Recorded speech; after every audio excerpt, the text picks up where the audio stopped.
আসসালামু আলাইকুম ওয়া রাহমাতুল্লাহি ওয়া বারাকাতুহু। আলহামদুলিল্লাহ ওয়াসসালাতু ওয়াসসালামু আলা রাসূলিল্লাহ আল্লাযী লা নাবিয়্যা বা'দাহু ওয়া আলা আলিহি ওয়া সাহবিহি আম্মা বাদ। সুপ্রিয় দর্শক, আপনাদের প্রিয় অনুষ্ঠান ইসলামী সওয়াল ও জবাব লাইভ অনুষ্ঠান থেকে সকলকে জানাচ্ছি আন্তরিক মুবারকবাদ। বন্ধুগণ, আপনারা জীবন ঘনিষ্ঠ যে কোনো বিষয়ে প্রশ্ন করবেন এ আয়োজনে। আপনাদের মূল্যবান প্রশ্নের জবাব দেওয়া হবে ইনশাআল্লাহুল আজিজ। প্রশ্ন করার সময় আমরা ছোট ছোট করে প্রশ্ন করব, স্পষ্ট ভাষায় প্রশ্ন করব, জ্ঞানগর্ভ প্রশ্ন করব, প্রশ্ন লিপিবদ্ধ করে রাখব যাতে বলতে সুবিধা হয়। প্রশ্ন করার সময় আপনার টেলিভিশনের সাউন্ডটা কমিয়ে প্রশ্ন করবেন, তাহলে উভয় পক্ষের সুবিধা হবে। আরেকটি বিষয়, অনেকবার জবাব দেওয়া হয়েছে এমন প্রশ্ন না করা ভালো। এই সময় হজ, কোরবানি, ঈদুল আজহা এই বিষয়ে আপনারা যত পারেন বেশি প্রশ্ন করবেন ইনশাআল্লাহুল আজিজ। আপনাদের প্রশ্নের জবাব দিবেন বিশিষ্ট আলেম দ্বীন অধ্যাপক আনামা রশিদ আহমদ মাদানী। আসসালামু আলাইকুম ওয়া রাহমাতুল্লাহি ওয়া বারাকাতুহু।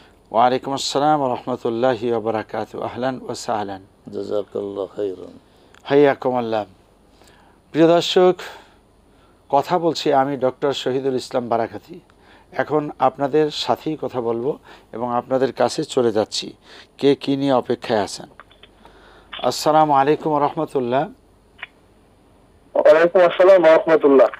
জি, আমার একটি প্রশ্ন আছে আজকে, আমি প্রিন্স বলছি।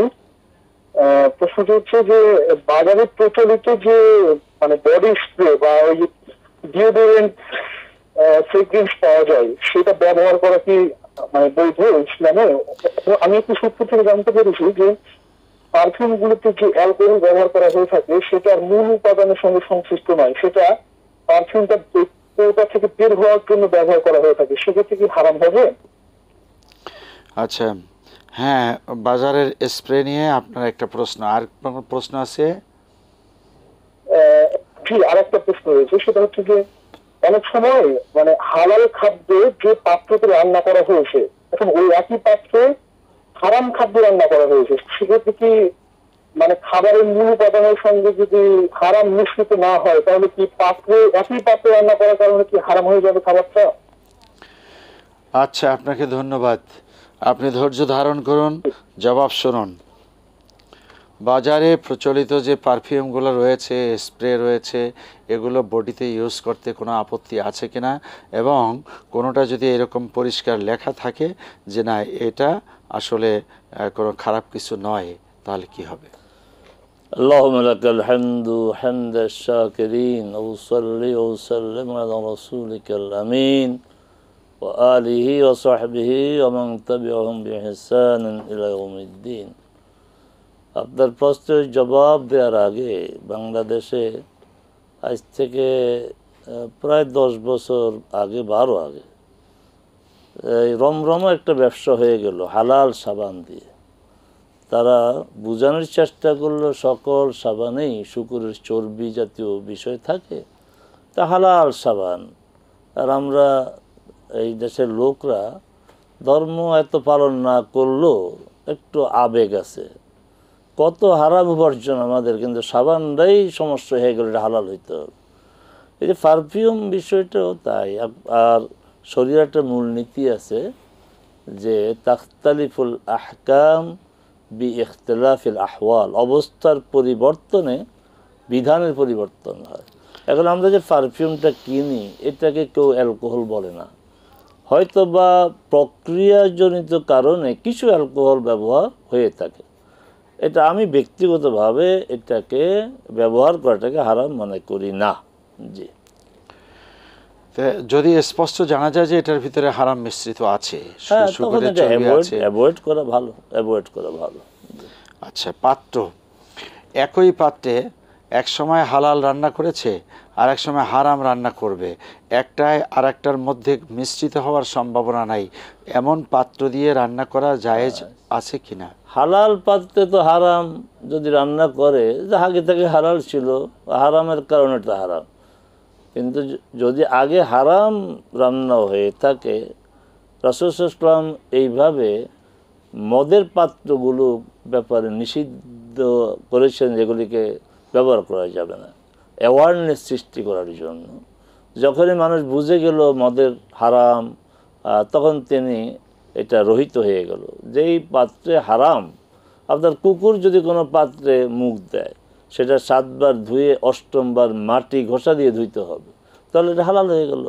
ঠিক হারাম কোনো কিছু, কোনো বস্তু যদি রান্না করা হয়, ওই পাত্রের তো দোষটাই, পাত্রটা আবার যদি ঘষে মাঝে পরিষ্কার করে হালাল খাবার রান্না করা হয়, তাতে কোনো সমস্যা নেই।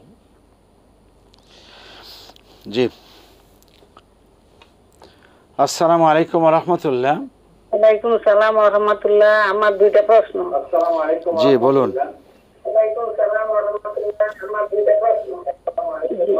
যে আমার প্রথম প্রশ্ন হচ্ছে যে আমরা কি 5 দিন বা 40 খানা খাইতে পারবো? কি হয়েছে 5 দিন আর 40 খানা খাইতে পারবো আচ্ছা। কেউ যদি হাদিয়া দেয়? হ্যাঁ ঠিক আছে, বুঝতে পেরেছি।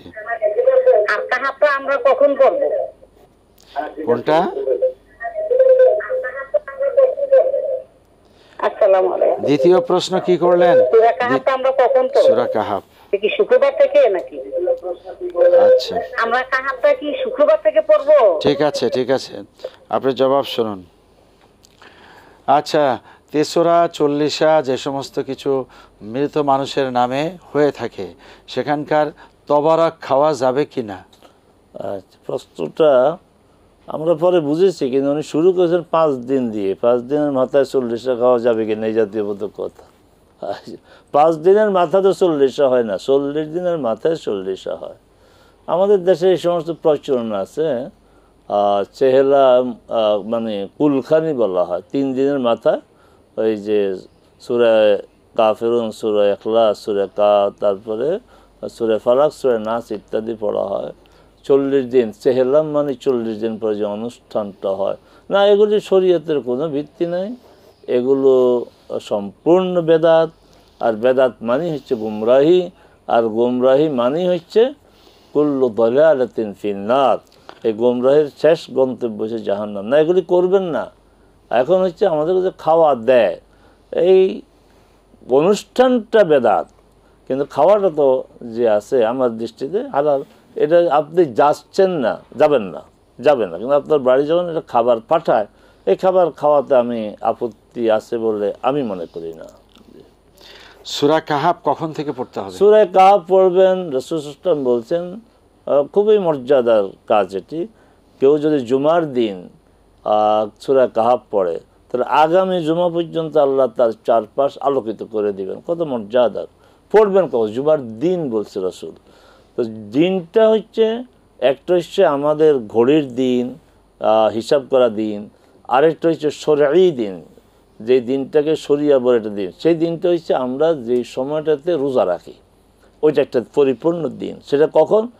এই ফজরের সময় হওয়া থেকে শুরু করে, মানে শবে সাদেক, ফজরের সময় হওয়া থেকে শুরু করে সূর্যাস্ত পর্যন্ত, এটি হচ্ছে শরিয়া অনুমোদিত নির্ধারিত দিন। এর মধ্যে আপনি সূরা কাহাফ পড়লে এই মর্যাদা পাবেন। আমাদের একজন সম্মানিত ভাই কোরবানি সম্পর্কে জানতে চেয়েছেন যে একটি গরু বা মহিষের মধ্যে যে 60টি ভাগ, 60টি নামের পক্ষ থেকে আল্লাহর জন্য কোরবানি, সেখানে একজন দিলেন 2টি নাম, আর একজন 2টি, মা বাবা দিলেন, এর সাথে ভাবি সাহেবা তিনিও তার পক্ষ থেকে 1টি বা 2টি নাম দিতে পারবেন কি পারবেন না? শরিয়ার মূল স্পিরিট হচ্ছে এক পরিবার পক্ষ থেকে এক মাথা, সেটা গরু হোক, উট হোক, খাসি হোক, এক পরিবার পক্ষ থেকে একটা পশু। এখন এক পরিবার পক্ষ একটা পশু, সেটা যে আপনারা এইভাবে নাম দিতে চান, কোনো প্রয়োজন নাই। আপনাদের পরিবারের পক্ষ থেকে এটা হয়ে যাবে, সওয়াব পাবেন। হ্যাঁ, যদি সেখানে টাকা পয়সার বিষয়ে ভাগ থাকে, তাহলে এই 7 ভাগ এইভাবে আপনার দিতে পারবেন। যে ভাই আছেন, তারপরে যারা বাবা আছে, মা আছে, ভাবি আছে, হ্যাঁ দিতে পারেন। 7 যেন ক্রস না করে। আবারও বলছি, কোনো প্রয়োজন নেই। এক পরিবারের পক্ষ থেকে একটা পশু কোরবানি দিলে এটাই যথেষ্ট, এবং সবাই সওয়াব পাবেন। এখন পরিবার যদি ভিন্ন ভিন্ন হলো, দেখা গেল যে কোনো এলাকার ভিতরে 5টি 7টি 8টি এরকম পরিবার তারা মিলেমিশে কোরবানি করতে চায়, সেক্ষেত্রে 8টি পারবে না, কিন্তু 60টি পরিবারের পক্ষ থেকে একটা একটা করে নাম দিয়ে আল্লাহকে। না, এখানে পরিবার বলতে আপনার একই আপনার পরিবারভুক্ত। আমরা সহজে বুঝি যে ছেলে, একাধিক ছেলে, বাবা মা পুরাটা মিলে একটা সংসার, সেখানে লোকজন 10-15 জন হইতে পারে, এক সংসার, এক খাওয়ার, এক বাজার, এটা পরিবার। কিন্তু এই ছেলেরা যখন আলাদা আলাদা হয়ে যায়, আলাদা আলাদা আপনার তাদের বসবাস, তখন তারা কিন্তু এক পরিবার থাকে না। তো একই মহল্লায় যদি অনেকগুলি পরিবার, না, এক পরিবার, প্রত্যেক পরিবার এটা আপনার ভাগ অংশ চলবে না, আলাদা পরিবার, ওই পরিবারের পক্ষ থেকে একটা পশু হইতে হবে। জি, এই কথাটাকে আরেকটু পরিষ্কার করে দেন যদি, অর্থাৎ পরিবারও 60টা আর নাম 7 জনের পক্ষ থেকে জানোয়ার একটা, এটা তো ভাগের।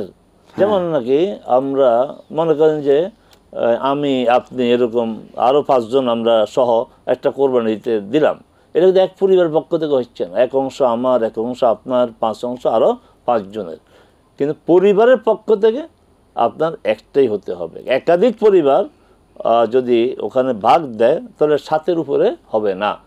মানে 60টি পরিবার একটি জানোয়ার কোরবানি দিতে পারবে। পারবে, অংশ। জি। আসসালামু আলাইকুম রহমতুল্লাহ। হ্যালো, আসসালামু আলাইকুম। হ্যালো, জি আসসালামু আলাইকুম। ওয়ালাইকুম আসসালাম, আপনি প্রশ্ন করুন। জি, আমি একটা প্রশ্ন করতে চাই। আমরাও প্রশ্ন শুনতে চাই। জি, হ্যালো, আপনি প্রশ্ন করুন, আমরা শুনতে পাচ্ছি তো। জি, প্রশ্ন, একজন বিবাহিত মানুষ, রাতে ঘুরে ঘুরে তাই দেখা যায় যে আমার পানি সেটা দেয়, লালা চলে আসছে, শুনতে পাচ্ছেন? হ্যাঁ, শুনতে পাচ্ছি। আপনি এখন হুজুর, আমার প্রশ্ন হচ্ছে, আমি যখন ঘুম ভেঙে তাহাজ্জুদের নামাজ পড়বো বা ফজরের নামাজ পড়বো, আমার করণীয় কি? আপনার প্রশ্ন স্পষ্ট বুঝি নাই, আবার প্রশ্ন করুন। আমি একজন বিবাহিত মানুষ, রাতে ঘুমের সময় তাই দেখা যাচ্ছে আমার পানি সে দাদায় লালার মতো চলে আসছে পানি। আচ্ছা, কোথায়, কি অবস্থায়, পানি কোথায় দেখতে পান? নামাজ পড়বো বা ফজরের নামাজ পড়ার সময় আমাকে কি করতে হবে? আচ্ছা, ঠিক আছে, আপনি জবাব শুনুন। জি, প্রথম কথা হচ্ছে যে আমাদের অনুষ্ঠানগুলো পারিবারিকভাবে দেখা হয়, ছেলে মেয়ে বাবা, কিছু বিষয় আছে আপনারা স্থানীয়ভাবে কোনো আলেমকে জিজ্ঞাসা করে ভালো, এইভাবে পর্দায় না এনে। তো আপনার বিষয়টা যদি এমন হয় যে রাত্রে আপনি কোনো খারাপ স্বপ্ন দেখেছেন, তারপরে আপনার মানে গোসল ফরজ হওয়ার মতো অবস্থা হয়েছে, তো গোসল করবেন, তাহাজ্জুদ পড়বেন। আর যদি আপনি এমন কোনো খারাপ স্বপ্ন দেখেন নাই, কিন্তু আপনার শরীর থেকে এমন মানে বিষয় নির্গত হয়েছে যেটা আপনার কাপড়ে আসর আছে, তাও আপনি গোসল করবেন। তাহাজ্জুদের আগে অবশ্যই আপনাকে পবিত্রতা অর্জন করতে হবে।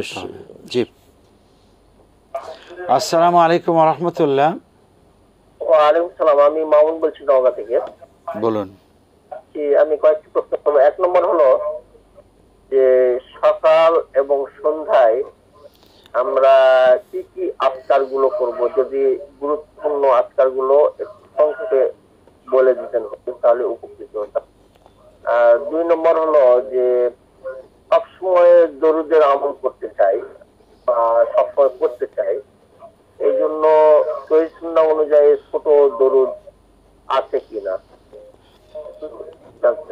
আর আরেকটা হলো যে আমাদের মসজিদে এখন ইদানিং মিলাদ বাদ দিয়ে মানে শুধু দোয়া কালাম বা বয়ান করার পরে দোয়া করা হয়, এইটা করা যাবে কিনা। এখন কিয়াম করছে না, মানে যদিও মুফতি মুহাদ্দিস মাওলানা ইমাম হয়, মানে তারপরেও তারা তো জানে যে মিলাদ করা যাবে না, সেক্ষেত্রে শুধু এরকম ভাবে দোয়া করা যাবে কিনা। আচ্ছা, ঠিক আছে। জি মামুন সাহেব, 3টি প্রশ্ন নেওয়া হলো। আচ্ছা, যে নওগাঁর মানুষ একটু শেখ আমাদেরকে বিরতিতে যেতে হচ্ছে। প্রিয় দর্শক, অনুষ্ঠানে এ পর্যায়ে বিরতি, সঙ্গেই থাকুন। আসসালামু আলাইকুম ওয়া রাহমাতুল্লাহ। প্রিয় দর্শক, বিরতি থেকে ফিরে এলাম অনুষ্ঠানে। আমরা দেখছি ইসলামী সওয়াল ও জবাব লাইভ অনুষ্ঠান। আপনাদের অনেকগুলো প্রশ্ন জমা আছে, আরও একটা প্রশ্ন নিয়ে নিচ্ছি। দুঃখিত। জমাকৃত প্রশ্নের 1 নম্বর হলো যে সকাল সন্ধ্যায় আজকারে মাসনুনা কি কি আছে? জনাব মামুন আমাদেরকে প্রায় প্রশ্ন করেন, এই জন্য ধন্যবাদ। যার থেকে প্রমাণিত হয় যে আমাদের এই প্রোগ্রামকে তিনি গুরুত্ব দেন। তা আমি 2টি পরামর্শ দেব। প্রথম পরামর্শ হচ্ছে, আপনি যেহেতু নিয়মিত প্রশ্ন করেন, প্রশ্ন লিখে রাখবেন যেন রিপিট না হয়। এই যে সকাল সন্ধ্যা জেকের, আমার যতটুকু মনে পড়ে এই প্রশ্ন আপনি করেছেন, আমি জবাব দিয়েছি। এটা একটা সমস্যা আমাদের জন্য। আর দ্বিতীয় হচ্ছে শুধু নামাজ জেকের আপনার প্রশ্ন এর মধ্যে সীমাবদ্ধ থাকে। আমাদের জীবন তো অনেক বড়, ইসলাম তো পরিপূর্ণ জীবন দর্শন। আরও একটু এর বাইরে যান, এর বাইরে গিয়ে জীবন ঘনিষ্ঠ প্রশ্ন করেন, যার দ্বারা দর্শকরা আপনার প্রশ্নের মাধ্যমে উপকৃত হতে পারে। আচ্ছা, সকাল সন্ধ্যার জেকের, প্রথমে সকাল সন্ধ্যা জানেন। সকাল সন্ধ্যা হচ্ছে ফজরের সময় শুরু হওয়ার পর থেকে সূর্য উদয় পর্যন্ত, এর নাম সকাল। আর সন্ধ্যা হচ্ছে আসরের সময় শুরু হওয়ার পর থেকে মাগরিব পর্যন্ত। এই 2 সময়ের জেকের কোরআন মাজিদে সূরা তাহা, সূরা কাফে বলা হয়েছে, ফাসাব্বিহ বিহামদি রাব্বিকা ক্বাবলা তুলুইশ শামসি ওয়া ক্বাবলা গুরুবিহা। সেখানে অনেক জেকের আছে। এই সংক্ষিপ্ত পরিসরে এত জেকের বলার মতো সময় নেই। আপনি সহিহ সুন্নাহ সম্মত কোনো দোয়া এবং জেকেরের বই থেকে এগুলি জেনে নেবেন। হিসনুল মুসলিম, জি, তারপরে একজন মুমিনের প্রতিদিনের আমল, এটা আমার লেখা একটা বই, আপনি পেয়ে যাবেন।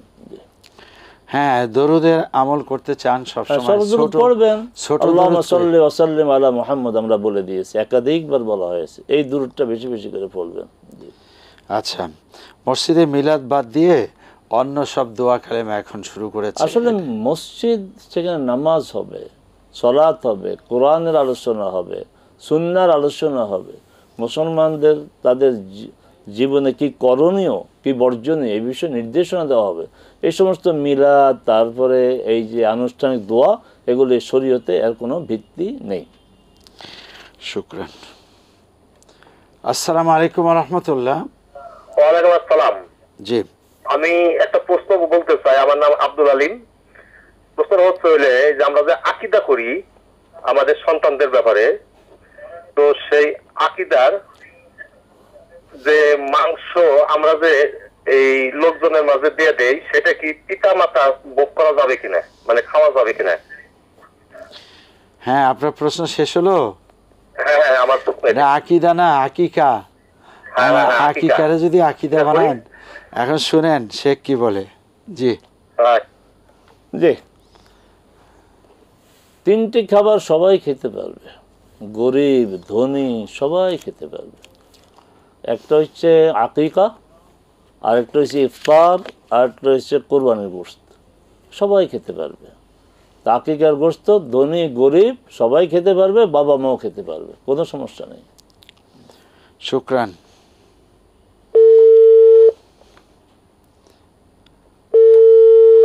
দুঃখিত। জি শেখ, কোরবানি উপলক্ষে যেটা আমরা দেখতে পাই সেটা হলো টাকা আছে, পয়সা আছে, ধনী। টাকা আর পয়সার নাম হলো ধনী। ধনীরাই কোরবানি করবে, গরিবরা কোরবানি করবে না। ইসলামের চেতনাটা কি? কোরবানি তো হচ্ছে মানে ত্যাগ স্বীকার করা, উৎসর্গ করা। একটা বিষয় খেয়াল রাখতে হবে যে কোরবানির নেশাব, সাদাকাতুল ফিতরের নেশাব, যাকাতের নেশাব, প্রত্যেকটা নেশাব, হজের নেশাব, হজের একটা নেশাব আছে, এগুলি প্রত্যেকটা আলাদা। যাকাতের নেশাব হচ্ছে 7.5 তোলা বা ভরি, যে বর্তমানে 85 গ্রাম স্বর্ণ 1 বছর থাকতে হবে। এটা যাকাতের জন্য প্রয়োজন, পরিমাণ এবং বর্ষ। সাদাকাতুল ফিতরের জন্য এটা প্রয়োজন নাই। যে এই পরিমাণ অর্থ যদি তার কাছে রমাদানের শেষ দিন 29 বা 30 থাকে, তাহলে তাকে সাদাকাতুল ফিতর দিতে হবে। কোরবানি তাই, কোরবানির সময় যদি এই পরিমাণ নেশাব থাকে, এটা 1 বছরের দরকার নেই, তার উপরে কোরবানি হানাফি মাযহাবে ওয়াজিব, অন্যান্য মাযহাবে এটা ওয়াজিব না, সুন্নাহ মুআক্কাদা। কিন্তু তারা সুন্নতে মুআক্কাদা বললেও এটাকে খুব গুরুত্ব দিয়েছেন, কারণ রাসূল সাল্লাল্লাহু আলাইহি ওয়াসাল্লাম বলছেন যে যার সামান লাহু সাআ ওয়া লাম ইউদাহি ফালা ইয়াকরাবান্না মুসাল্লানা, সামর্থ্য আছে কোরবানি দিল না, সেই জন্য আমাদের ঈদগাহের কাছেও না আস। তো কঠিন কথা না, অতএব কোরবানি দেওয়াই উচিত। আর যার সামর্থ্য আছে সেই জন্য দেয়। এখন গরিব বলতে যদি তার কাছে ওই পরিমাণ সম্পদ না থাকে, সে দিবে কোত্থেকে? আচ্ছা, এই যে দরিদ্র কেউ যদি কোরবানি দিতে চায় আর পশুটা কেনার পরে সেটা যদি মারা যায়, হারিয়ে যায়, চুরি হয়, তাহলে তাকে আরেকটা কিনতে হবে, এটা নিয়ে সমাজের ভিতরে একটা আলোচনা আছে, এটা আসল সমাধানটা কি? যথার্থ আলোচনা। তোমার উপরে কোরবানি ওয়াজিব না, তুমি নিজের উপর নিজে ওয়াজিব করেছো, এই জন্যই তোমাকে দিতে হবে।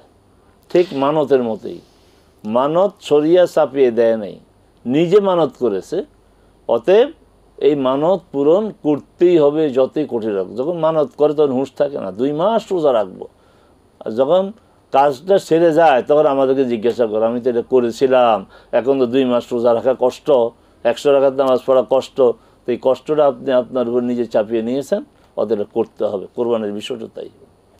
আচ্ছা, ইলেকট্রিক শক দিয়ে কোনো পশুকে অজ্ঞান করা হয়, এমন পশু যদি মৃত্যুবরণ না করে আর এরপরে তাকে অজ্ঞান করে বা দুর্বল করে এরপরে যদি হাত দিয়েই জবেহ করে, এখানে শরীয়ী বিধানটা কি?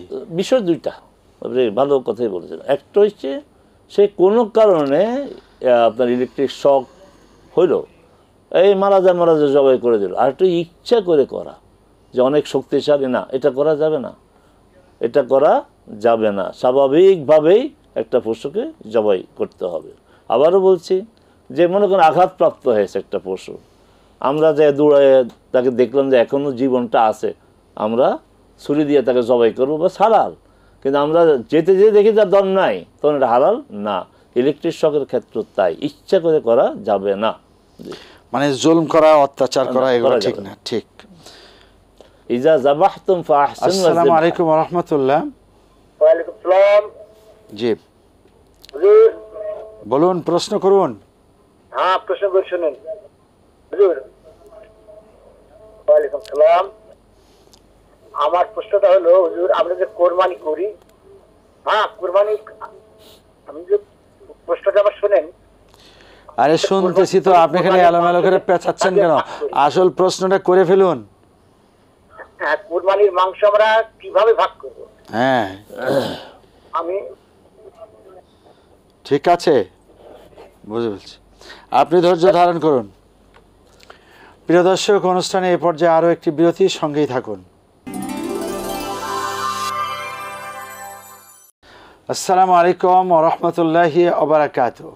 আলহামদুলিল্লাহ ওয়াসসালাতু ওয়াসসালামু আলা রাসূলিল্লাহ। বন্ধুগণ, বিরতি থেকে ফিরে এলাম অনুষ্ঠানে। আমরা দেখছি ইসলামী সওয়াল ও জবাব লাইভ অনুষ্ঠান। এবার প্রশ্ন হাতে আছে, আরও একটা প্রশ্ন নিয়ে নিচ্ছি। আসসালামু আলাইকুম ওয়া রাহমাতুল্লাহ। ওয়ালাইকুম আসসালাম। আমি 3টা প্রশ্ন করতে চাই। করুন। ওয়ালাইকুম সালাম। 1 নম্বর প্রশ্ন হচ্ছে, গত শবে বরাতের রাতে এক মসজিদে এশার নামাজের পর দেখলাম কিছু সংখ্যক তেঁতুলের বিচি দিয়ে কিছু সংখ্যক মুসল্লি লা ইলাহা ইল্লা আনতা সুবহানাকা ইন্নী কুনতু মিনাজ জালিমিন এই দোয়া পাঠ করতে এবং একে অপরকে দিচ্ছে।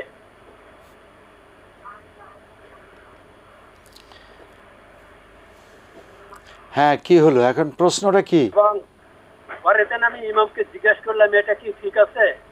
কয় বললো, হ্যাঁ এটা নবীর সুন্নাত। আসলে কি এটা নবীর সুন্নাত?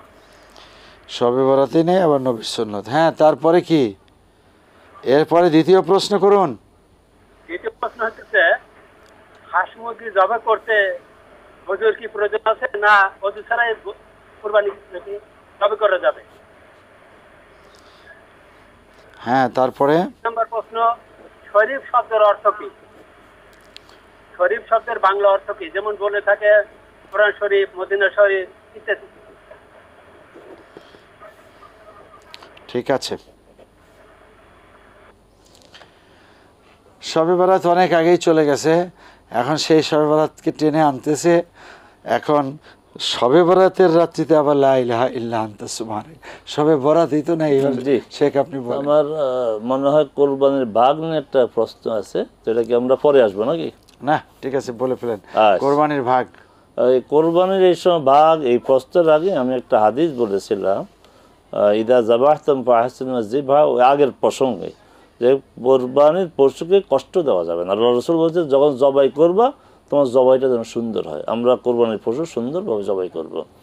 এই যে কোরবানির গোশত 3 ভাগে ভাগ করা, এটা খুব গুরুত্বপূর্ণ প্রশ্ন, যদিও ভাই প্রশ্ন করতে গিয়ে একটু শুরুতে আলোচনা করে ফেলেছেন। প্রশ্নটা গুরুত্বপূর্ণ। আমাদের দেশের সে আবহমান কাল থেকে যে প্রচলন যে কোরবানির গোশত 3 ভাগে ভাগ করতে হবে, এক অংশ নিজের, এক অংশ গরিবের, আরেক অংশ প্রতিবেশী এবং আত্মীয় স্বজনের। এই যে 3 ভাগের পিছনে এটা সামাজিক প্রচলন, কিন্তু কোরআন সুন্নাহর সমর্থন এতে নেই। আল্লাহ সুবহানাহু ওয়া তাআলা কোরবানির গোশতকে 2 ভাগে ভাগ করেছেন, সূরা হজ 2 বার বলেছেন, কাছাকাছি আয়াত। একটা হচ্ছে নিজে খাও, ওয়াতইমুল বাইস আল ফাকির, আর গরিবদেরকে দাও। তাহলে 2 ভাগ করলেন আল্লাহ, একটা হচ্ছে নিজে খাও আর গরিবদেরকে দাও। রাসূল সাল্লাল্লাহু আলাইহি সাল্লাম এই 2 ভাগের সাথে আরেকটা ভাগ জুড়ে দিয়েছেন, ওয়াদাখিরু, কিছু ধরে রাখো, কিছু তুমি নিজের সামনের দিনগুলোর জন্য রেখে দাও। তাহলে আল্লাহর রসুল, আল্লাহ সুবহানাহু ওয়া তাআলা, আল্লাহ ভাগ করলেন, আল্লাহ 2টা, রাসূল সাল্লাল্লাহু আলাইহি ওয়াসাল্লাম আরেকটা। একটা কি নিজে খাবে, গরিবদেরকে খাওয়াবে, আর হচ্ছে জমা করে রাখবে ভবিষ্যতের জন্য। এবার এই যে আমি বলবো এটা তামাশা। আমি একটা অ্যাপার্টমেন্টে থাকি, আমি আমার প্রতিবেশী যারা আছে তাদেরকে দেই, আবার তারও আমাকে দেয়, তো লাভটা কি? আমি যদি 10 ঘরে পাঠাই, ওই 10 ঘর আবার আমাকে পাঠায়। এখন আত্মীয় স্বজনের মধ্যে গরিব আছে, হ্যাঁ, তারা তো গরিবের মধ্যে চলে আসলো। আত্মীয় স্বজন আমার যারা কোরবানি দিয়েছে, আমি তাদেরকে 1 ব্যাগ গোশত পাঠাই, তারা আবার আমাকে 1 ভাগ পাঠায়। এই করতে তামাশা। আবার আমরা সুন্নাহর উপরে আমল করব। সুন্নাহ কি? নিজের 1 ভাগ নিজে খাবে, গরিবদেরকে দিবে, সেই গরিবের মধ্যে প্রতিবেশী, আত্মীয় স্বজন যদি গরিব হয় তার অগ্রাধিকার পাবে, আর 1 ভাগ রেখে দিবে। এটা হচ্ছে সুন্নাহ সম্মত ভাগ। জি, এবার হলো যে হাঁস মুরগি জবেহ করা, এর আগে অবশ্য লা ইলাহা ইল্লা আনতা সুবহানাক, না, ওই যে আপনি তো জবাব দিয়ে দিয়েছেন। জি, শবে বরাত এটাই নিয়ে তো অনেক প্রশ্ন। একটা হাদিসের ভিত্তিতে ওলামায়ে কেরাম এতটুকু বলেছেন, এই রাতের বিশেষ মর্যাদা আছে, তবে ইবাদত করতে হবে ব্যক্তিগতভাবে, দলবদ্ধভাবে মসজিদে গিয়ে না, 20 রাকাত 30 রাকাত নামাজ না, মসজিদের সাথে এটা কোনো সম্পর্ক নেই। ব্যক্তিগতভাবে ইবাদত করবে, এর বাইরে কিছু করা যাবে না। এর বাইরে যে আপনার ইমাম সাহেব বলছেন লা ইলাহা ইল্লা আনতা সুবহানাকা ইন্নী কুনতু মিনাজ জালিমিনের খতম করা, পড়া সুন্নত না, এটা তিনি ঠিক বলেননি। আচ্ছা, শবে বরাত আছে কিনা? হ্যাঁ, বলছি শবে বরাত হচ্ছে আসলে ভাগ্য রজনী, কথা ঠিক না। লাইলাতুল কদর হচ্ছে ভাগ্য রজনী, লাইলাতুল কদরই ভাগ্য রজনী, আর ওইটা হচ্ছে লাইলাতুন নিসফে মিন শাবান, শাবানের মধ্য রজনী। আমাদের দেশে যেভাবে এটার প্রসার গুরুত্ব না, হাদিসে এতটা নেই। শুধুমাত্র বলা হয়েছে এই রাতে আল্লাহ সুবহানাহু ওয়া তাআলা তার অনেক বান্দাকে মাফ করেন, তবে 2 শ্রেণীর বান্দাকে মাফ করেন না, যার মধ্যে শিরক আছে আর যার মধ্যে হিংসা বিদ্বেষ আছে। অতএব আমরা এগুলি থেকে বাঁচার চেষ্টা করি, যে আমরা শিরক মুক্ত হই, হিংসা বিদ্বেষ মুক্ত হই। জি ভাই, শুনলেন তো? অতএব আমরা বেদাতের মধ্যে আর না থাকি, এটাকে প্রতিষ্ঠিত ভাগ্য রজনী বানায় নিচ্ছি আমরা। আসলে ভাগ্য রজনী এটা নয়, এই যে কথাটার উপরে বারবার চাপ দেওয়ার পরেও আপনারা শবে বরাত আসলে লাইলাতুন নিসফে মিন শাবান, যে হাঁস মুরগি জবাই করার সময় অজু লাগবে কিনা? হাঁস মুরগি জবাইয়ের সময় যে উজু লাগে, তাহলে গরু জবাইয়ের সময় তো গোসল করার কথা চলে আসবে। এগুলি কি ঠিক? আপনি তো যেই সমাজে আছেন, আবহমান কাল থেকে আপনার বাবা, আপনার মুরব্বীরা, আপনার মা, এরা তো হাঁস মুরগি জবাই করেছে, কি কখনো কি উজু করেছে? এই সমস্ত প্রশ্নগুলো একটু যেন আপত্তিকর মনে হচ্ছে, যে হাঁস মুরগি জবাইয়ের সময় অজু দরকার আছে কিনা। এরপর আমরা শুনবো পরবর্তীতে যে ঠিক আছে, হাঁস মুরগি বাদ দিলাম, গরু জবাইয়ের সময় গোসল করা দরকার আছে কিনা। এই সমস্ত প্রশ্নগুলো আসলে অপ্রয়োজনীয় প্রশ্ন। প্রয়োজন নাই, অজু লাগবে না, বিনা অজুতেই করা যাবে। জি, শরীফ শব্দের অর্থ কি? শরীফ শব্দটার আগে অর্থ বলার আগে বলবো, আমাদের দেশে ব্যাপক প্রচলন শরীফ শব্দের। এই মদিনা শরীফ, আমাদের দেশের বাইরে কেউ মদিনা শরীফ বলে না, আল মদিনাতুল মুনাওয়ারা বলা হয়। কাবা শরীফ কেউ বলে না, কি বলা হয়? আল কাবাতুল মুশাররাফা বলা হয়। আমরা ওগুলি বলি। এবার আসেন কোরআন শরীফ আমরা বলি, সবাই বলি, আলেমরাও বলে, আপনার ত্রুটি না, আমরা আলেমরাও বলি। অথচ কোরআনের জন্য আল্লাহ সুবহানাহু ওয়া তাআলা 5টা বিশেষণ ঠিক করেছেন।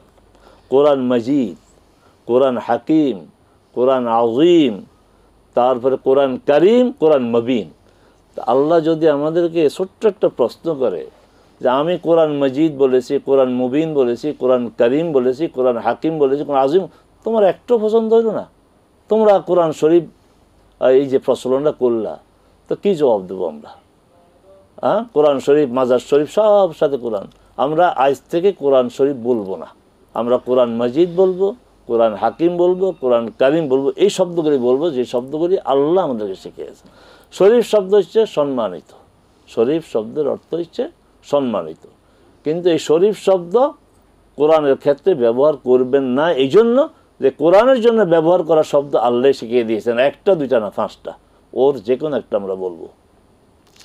আচ্ছা, কোরআন শরীফ না বলে হাদিসকে পবিত্র হাদিস শরীফ, এই ধরনের একটা শব্দ যদি আমাদের দেশে কি, আজকে আমি এক জায়গায় বলেছি, আমরা হুজুর বলে, আমি বলছি এটা অপ্রয়োজনীয় একটা শব্দ, মানে এটা আরো মানে এটা ফালতু শব্দ। এটা হুজুর মানে উপস্থিত। এখন আমি বলি যে অমুক, মনে করেন যে আমি বলি যে শেখ আব্দুল করিম আমার হুজুর, হুজুর মানে হাজির, অথচ উনি থাকে বরিশাল। তো কী হলো? এটা একটা অর্থহীন অপ্রয়োজনীয় শব্দ। তা আমরা অনেক অপ্রয়োজনীয় অর্থহীন শব্দ আমরা ব্যবহার করি। এই যে হাদিস, আবার হাদিস শরীফের দরকারটা কি? তার আগে আবার পবিত্র হাদিস শরীফ। সব হাদিস কি বিশুদ্ধ? পবিত্র অপবিত্র এগুলি বলার প্রয়োজন কি? পবিত্র সিরাতুন নবী সাল্লাল্লাহু আলাইহি ওয়াসাল্লাম মাহফিল অনুষ্ঠিত হবে, কোনো প্রয়োজন নেই। জি। আসসালামু আলাইকুম ওয়া রাহমাতুল্লাহ। হ্যালো, আসসালামু আলাইকুম। ওয়ালাইকুম আসসালাম। জি, হ্যালো, প্রশ্ন করুন। ঢাকা থেকে মিস মরিয়ম হোসেন বলছি। প্রশ্ন করুন। আমি 3টা প্রশ্ন ছিল আমার। 1 নম্বর প্রশ্ন হলো, বেতের নামাজের কায়দা পড়া যায় কিভাবে? হ্যাঁ, একটা প্রশ্ন হলো, ছোট বাচ্চারা যদি বাথরুম করে, আমি অজু অবস্থায় যদি সেই বাথরুম পরিষ্কার করি, সেক্ষেত্রে কি আমার অজুটা নষ্ট হবে কিনা? আপনাকে অনেক ধন্যবাদ। আজকে আরেকটা প্রশ্ন আছে, সময় নেই, তাড়াতাড়ি বলুন। আরেকটা প্রশ্ন আছে, যে প্রস্রাবটা কন্ট্রোল করতে না পারলে যদি পায়জামায় প্রস্রাব পড়ে যায়, সেক্ষেত্রে কাপড় চেঞ্জ করে নিয়ে যাবে কিনা, বা আমি আবার ওই অবস্থায়? জি জি, ওয়েতের সালাতের কাজা কিভাবে? সময় কম। বেতের সালাতের কাজা হচ্ছে, আপনি ঘুমের কারণে তো পড়তে পারেন নাই, ঘুম থেকে জেগেই বেতের কাজা করবেন 3 রাকাত। হ্যাঁ, যদি আপনার তাহাজ্জুদের অভ্যাস থাকে, নিয়মিত পড়েন, যে আপনি 2 রাকাত বা 4 রাকাত তাহাজ্জুদ পড়েন, তখন তাহাজ্জুদের সাথে বিতের যোগ করে জোড় পড়বেন। জি, অজু করে তারপরে বাথরুম পরিষ্কার করা যায়? বাচ্চাদের না, অজুর কোনো সমস্যা নেই, অজু করবেন না, যেহেতু বাথরুম পরিষ্কার করে হাতটা ভালো করে ধুয়ে নেবেন। পেশাব কন্ট্রোল করতে না পারলে কি করবে? না, ওই যে পায়জামা লেগে গেছে, আপনি ওই পায়জামা দিয়ে নামাজ হবে না, আর আপনার অজু নাই, আবার নতুন করে অজু করবেন। শুকরান, জাযাকুমুল্লাহ, হাইয়াকুমুল্লাহ। প্রিয় দর্শক, শুনেছি অনেক মাসালা, জানলাম অনেক বিষয়, আমল করব সব বিষয়ে। আর পাশাপাশি কোরবানি একটি মহান ইবাদত, আল্লাহ পাকের হুকুম। এই ইবাদতটি করার জন্য আমরা আর্থিক, আত্মিক, মানসিক সকল দিক থেকে প্রস্তুতি গ্রহণ করব। আল্লাহ রাব্বুল আলামিন সে তৌফিক আমাদেরকে নায়াত করুন। আজ তাহলে এ পর্যন্ত। আসসালামু আলাইকুম ওয়া রাহমাতুল্লাহি ওয়া বারাকাতুহু।